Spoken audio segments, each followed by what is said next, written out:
Muchas gracias. Buenos días a todas y a todos que nos acompañan en este importante conversatorio que lo estamos organizando además con el Consejo para Prevenir y Eliminar la Discriminación de la Ciudad de México, a cuya directora y conductora de toda esta política de antidiscriminación en la Ciudad de México, que me acompaña acá, Jacqueline Loss, que me da mucho gusto que podamos finalmente concretar la presentación de un gran esfuerzo que se está emprendiendo pues en todo el país para lograr que las mujeres no sean obligadas a hacerse la prueba del embarazo para obtener un trabajo, o cuando están embarazadas y ya estando en algún trabajo son literalmente despedidas precisamente por esa condición, o todas las dificultades que derivan de cuando las mujeres tienen que trabajar, tienen que lactar, tienen que tener sus periodos que están reconocidos de manera plena en la Ley Federal del Trabajo, pero que ya en lo concreto se encuentran con muchísimos obstáculos. Y los obstáculos que se padecen, por desgracia, no solamente están en el ámbito que pensaríamos está más invisibilizado del quehacer laboral, como puede ser el ámbito privado. También existe, por desgracia, en los ámbitos gubernamentales, en las instancias gubernamentales donde se supone que tendrían que estar mayormente vigiladas y mayormente comprometidas con garantizar el cumplimiento de la ley. Sin embargo, esto no es así. Y cuando digo la ley, lo digo así, con letras mayúsculas, la ley. México ha avanzado muchísimo en la definición puntual de que ninguna mujer puede ser despedida por su condición de embarazo desde hace mucho tiempo en la Ley Federal del Trabajo. Es importante recordar que la propia reforma constitucional en el 74, 75, donde se reconoce la igualdad jurídica entre mujeres y hombres, la Constitución todavía habla de varones en vez de hombres, ¿no? Varones con B chica, pero es exactamente igual si dijera varones con B grande. O sea, francamente, ese es un resabio. Allá atrás los señores se ríen, pero fíjense, es que son hombres, varones suena como que estamos en la época del feudalismo, en la época medieval, en fin, pero este avance en la Constitución, en el artículo 4, tuvo que ver el sentido que motivó al Congreso Permanente en México a reformar la Constitución para reconocer la igualdad jurídica entre las mujeres y los hombres. Precisamente tuvo que ver dos aspectos fundamentales: la que tiene que ver con el acceso al derecho a la tierra y particularmente también reconocer los derechos laborales de las mujeres. Ya en esa época era, muchas gracias, la presencia de las mujeres en ámbitos laborales fuera de su casa ya era preponderante, y por supuesto había que reconocer también en la Constitución la igualdad jurídica que después se plasma precisamente en la Ley Federal del Trabajo. De tal manera que también, si recordamos los resolutivos del primer Congreso Feminista realizado en el 19, en el 16 en Mérida, Yucatán, en 1916, también recordaremos que uno de los importantes resolutivos de este primer Congreso Feminista fue reconocerle los derechos a las mujeres, sus derechos al trabajo, y particularmente definir no sea despedida por su condición de embarazo.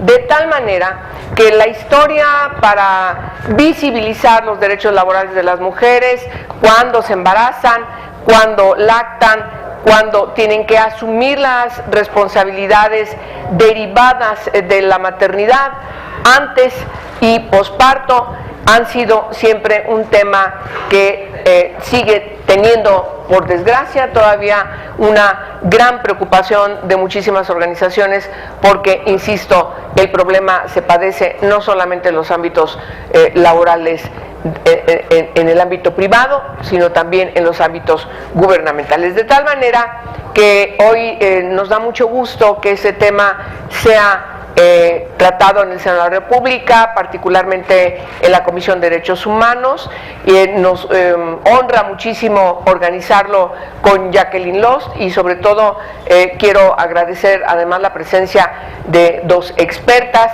el caso de Dafne Cuevas, que también tiene toda una trayectoria de lucha, de una participación puntual en el impulso de políticas públicas, además de reformas legislativas también, desde el ámbito de la sociedad civil organizada, y por supuesto también me da mucho gusto presentar a la doctora Joyce Carol Satka, que también se ha dedicado desde el ámbito académico al estudio de esta materia. Y agradezco de manera particular a quien viene representando al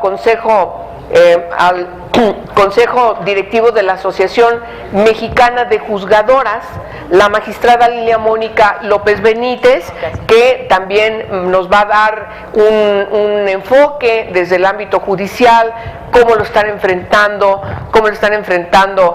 las magistradas, las juezas, cómo protegen los derechos laborales de las mujeres cuando se amparan frente a una situación que les contraviene en sus derechos laborales. Entonces, me toca ahorita dar la bienvenida para que arranque este foro, sin antes agradecerles a todas ustedes su presencia, a los medios de comunicación, como siempre al canal del Congreso, que hoy estamos en vivo. Este foro se está transmitiendo en vivo, de tal manera que esperemos también que después se vuelva a reprogramar, porque seguramente lo que vamos a tratar aquí va a ser de trascendencia, insisto, nacional, más allá de que lo estemos organizando desde el ámbito del Consejo para Prevenir y Eliminar la Discriminación en la Ciudad de México con Jacqueline Lost. Hay políticas importantes que desde la Ciudad de México son una buena práctica, una muy buena práctica para el resto del país, de tal manera que reitero la importancia de la trascendencia nacional de la materia que hoy vamos a tratar en este foro. Pues sin más, agradecer a cada una de ustedes, estuvieron muy bien. Muy bien. ¿Qué es lo que me viene? Efectivamente, Dafne me conoce y sabe que ya estoy fraguando cuáles deben ser. Hay muchas iniciativas que hemos presentado, luego no tiene el consenso y ahí se quedan, pero me parece que tenemos que insistir. El resultado de este foro tiene que llevarnos a varias reformas importantes. En primer lugar, yo les quiero preguntar, levanten la mano de nosotras 5, ¿quiénes han parido? A ver. Ninguna de nosotras, supongo, entendemos que el embarazo es algo placentero. ¿No? Tampoco es verdad que estamos enfermas y nos vamos a aliviar cuando vamos a dar luz. Sabemos la carga que significa ir aumentando los meses en que el producto va desarrollándose. Imagínense ustedes a una mujer que ya tiene 6 meses, 5 meses, casi siempre en los lugares de trabajo, y quiero destacar que todas coincidimos en que de las discriminaciones que sufrimos las mujeres, las cifras son claras y precisas. Esta es una de las condiciones donde hay mayor discriminación. Ese es el primer resultado de este foro. Entonces, imagínense ustedes un embarazo de 3, 4 meses que se trata de ocultar, porque ya se sabe que el empleador no va a ver bien que le digamos o que compruebe tarde que temprano de que estamos embarazadas. De tal manera que hasta donde se pueda llevar el embarazo, también la complicación para nosotras, porque ya es un producto más desarrollado. De tal manera que imagínense ustedes cuando las corren del trabajo porque comprueban que están embarazadas. Ya no hablamos de cuando se les pide la prueba del embarazo para no ser contratadas, que esos son 2 situaciones que se viven. Luego, ya con 6, 7 meses o incluso ya después de parir, que quien se pretende regresar, que también esa es otra parte importante que nos demuestran las encuestas, los estudios, de que también esa es otra parte del momento en que también las mujeres son despedidas, es decir, ya no son contratadas, ya te fuiste a parir, a todo dar, pero ya no regreses porque ya no tienes trabajo. La situación de nosotras en esos momentos es muy complicada. No es lo mismo enfrentar una demanda laboral sin estar embarazada o parida o lactando. No es lo mismo. Entonces, por eso que también va la referencia de la encuesta, también muy precisa, de buscar la conciliación, de buscar ponernos de acuerdo, y me parece que además eso también hay que vindicarlo, porque México está transitando en que todas las soluciones lleguen a ese fin, de tal manera que no estemos judicializando, ni mucho menos penalizando. Eso es un error. ¿Qué es lo que tenemos que hacer? Está muy claro. El Congreso de la Unión, puesto que es una materia del Congreso de la Unión, es una materia federal, ¿sí? Tenemos que seguir revisando, cuando menos las 3 leyes que aquí han quedado claramente establecidas puntualmente en cada una de las intervenciones. La Ley Federal del Trabajo, hay que seguir armonizándola a los tratados internacionales, hay que seguir revisándola para que pueda resolver el grave problema de discriminación que sufren las mujeres por la condición de embarazo o de alumbramiento, etcétera, y por supuesto la ley también del ámbito del Congreso de la Unión, del IMSS y por supuesto también la del ISSSTE. Las 3 tareas son del Congreso de la Unión. Con todo respeto para la Asamblea debería vigilar que se cumplan las leyes, políticas públicas que se puedan medir, políticas públicas que se puedan exigir, y así está bien, es la pluma, pero ya no la ocupo.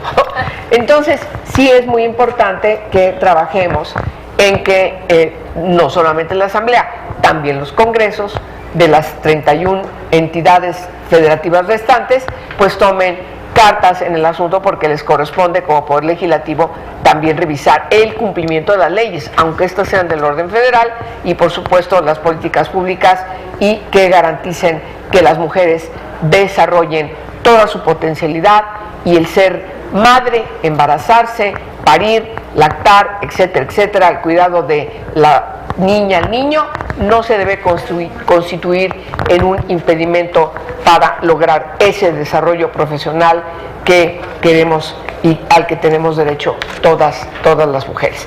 Ya no entramos a las cifras de qué se opina por parte de los hombres respecto a esta exigibilidad igual de nuestro trabajo y el trabajo de los hombres. Una parte muy importante, más del 70%, sí, estamos de acuerdo que los hombres y las mujeres tengan los mismos derechos. Pero a la hora de que te bajas a las otras preguntas ¿y estás de acuerdo que por trabajo igual gana igual? Ahí entonces se rompe ese 70%, y tienes a una parte muy importante, un tercio de este 70% que dice no, ahí sí ya no estoy de acuerdo. Y si así le seguimos diciendo, preguntando las otras cosas, pues claro que no están de acuerdo. Entonces ya la igualdad no es algo real. De tal manera que también, y Dafne tiene razón, tenemos que trabajar. Estuvimos juntas en la CEPAL, cuando en Brasilia exactamente surge, y discutimos además, tú y yo y otras compañeras, cómo tenía que redactarse cada uno de los puntos justamente del consenso de Brasilia. Antes estuvo el de Quito, que fue la entrada, precisamente a reconocer el tiempo, espacio y por supuesto las actividades familiares que tienen que ser llevadas a cabo por los hombres y las mujeres.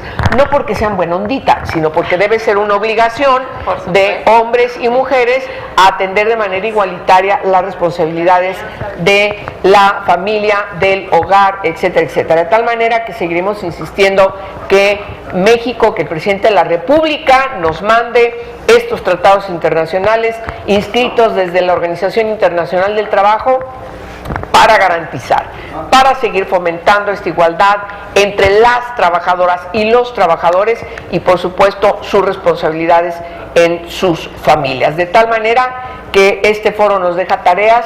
Yo les agradezco a todos ustedes, particularmente a Jacqueline, porque hacemos cosas muy suaves. Fraguamos este foro aquí. Yo me siento muy contenta de haberlo hecho aquí en el Senado de la República, porque la materia es federal, y yo creo que vamos a tener un eco y una simpatía de las otras compañeras senadoras de los otros grupos parlamentarios, porque este es un tema de preocupación que compartimos todas y también todos. Muchas gracias, que tengan ustedes muy buen día.